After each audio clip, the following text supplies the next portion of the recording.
Yun, magandang araw mga gar. Ngayong araw medyo masungit ang panahon kaya hindi tayo bumiyahe. Hindi tayo lumabas kaya ito naisipan kong magluto ng isda. Tamang prito lang.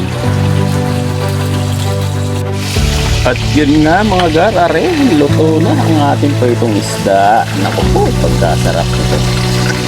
Kaya dahil masungit ang panahon, food trip muna tayo. Hindi muna tayo bumiyahe. Kaya mga gar, ano pang ginagawa nyo? Arat na, kain na. Ito na, second part. Magbabaliktad na tayo. Dito lang tayo nagluluto sa likod ng bahay. At dito mapipili natin ang ating pagluluto. Baliktaran pa. Ayan, ako lang halos yung gumawa niya.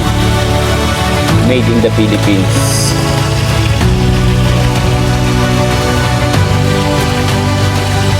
Basic na ulam, okay na yan. Pagsasaluhan na namin mag-asawa mamaya. Dahil medyo masungit ang panahon, food trip tayo, okay.